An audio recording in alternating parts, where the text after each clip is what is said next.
Bonjour et bienvenue dans ce nouvel épisode de Know Your Grants. Je suis Oumaima Siouri, consultante senior en aide et subventions gouvernementales chez Layton Canada. Aujourd'hui, je vais vous parler du programme Innovations. Innovations, c'est un programme qui est très intéressant. C'est un programme qui est administré par le ministère de l'Économie et de l'Innovation. C'est une aide financière pour les entreprises qui souhaitent embaucher soit un responsable en innovation et commercialisation, soit un employé en recherche et innovation.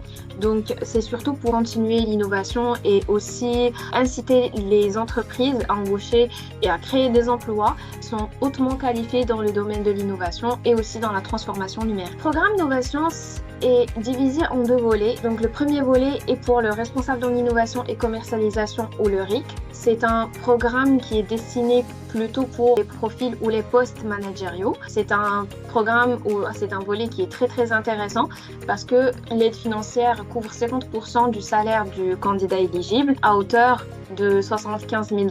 Donc la durée est de 12 mois bien sûr pour financer le salaire d'un candidat éligible dans un poste managérial pour la recherche et l'innovation ou la commercialisation. C'est un programme qui offre un soutien financier et technique pour les entreprises québécoises qui souhaitent faire de la recherche et développement et aussi faire plutôt de la valorisation des résultats de la recherche, la mobilisation des financements et des capitaux. Donc, c'est un programme ou c'est un volet qui correspond à ces entreprises-là. Prochaine date limite, c'est le 1er décembre 2023 pour les projets qui vont débuter ou les embauches qui vont débuter entre le 1er décembre 2023 et le 1er avril 2024. La date limite passée était le 21 septembre, donc maintenant, il n'y a qu'une date qui reste, c'est le 1er décembre 2023.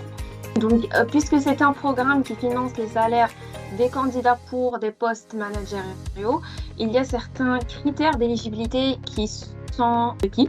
Donc, il faut que la personne possède un minimum d'expérience professionnelle, tout dépendamment du niveau académique de cette personne-là. Donc, ça dépend en fait si la personne est dotée d'un diplôme d'études collégiales, il faut que la personne ait un minimum de 15 ans d'expérience professionnelle dans le cycle de l'innovation. Par contre, si le diplôme est un master ou donc deuxième cycle universitaire, le nombre d'expériences pourrait être de 5 ans minimum et ça dépend aussi bien sûr des autres diplômes, donc que ce soit un bachelor ou un diplôme doctoral. Donc, bien évidemment, la personne doit résider au Québec et être une nouvelle embauche et pas un employé existant au sein de l'entreprise. Et il faut que le contrat fasse l'objet d'une durée minimale d'1 an pour que le candidat ou pour que ce poste soit admissible au programme. Deuxième volet très intéressant aussi est le volet de l'employé.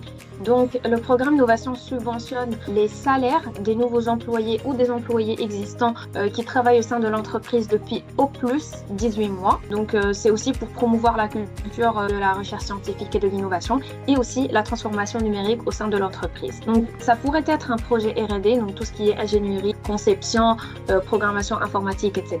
Et aussi la recherche en sciences sociales et humaines, l'automatisation numérique des processus afin d'augmenter la productivité et aussi améliorer la compétitivité de l'entreprise. Donc, c'est un volet qui n'est pas pour des postes managériaux, donc ça pourrait être pour les jeunes diplômés, parce que c'est un critère qui est très important à noter. Il faut que l'employé ou la nouvelle embauche soit doté d'un diplôme récent, donc dans les 3 dernières années, soit au Québec, soit en dehors du Québec, mais dans ce cas, il faut présenter un certificat d'équivalence pour en fait argumenter et justifier l'équivalence des études faites hors du Québec. Donc le programme finance 50% des salaires à hauteur de 30 000 $ cette fois-ci, contrairement au volet du c'est aussi un contrat qui fait l'objet d'une durée minimale de 12 mois. Et bien sûr, l'employé doit travailler au Québec, doit résider au Québec et travailler minimum 30 heures par semaine sur un projet éligible, que ce soit en R&D, en sciences humaines ou en transformation numérique.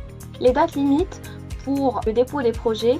Donc, premièrement, pour la transformation numérique, il y a une prochaine date qui est ouverte, qui est pour le 15 octobre, pour les projets qui vont commencer entre le 1er décembre 2023 et le 1er février 2024. Par contre, pour tous les autres types de projets, donc recherche innovation, sciences de la vie ou sciences humaines et transformation numérique, il y a une date qui est le 1er mai 2024 pour les projets qui commencent entre le 1er juillet 2024 et le 1er août 2024. Ça serait tout. Si vous avez des questions ou si vous avez besoin d'assistance, n'hésitez pas à nous contacter. Nous serons ravis de travailler avec vous ici chez Layton. Merci beaucoup et au prochain épisode de Know Your Grants.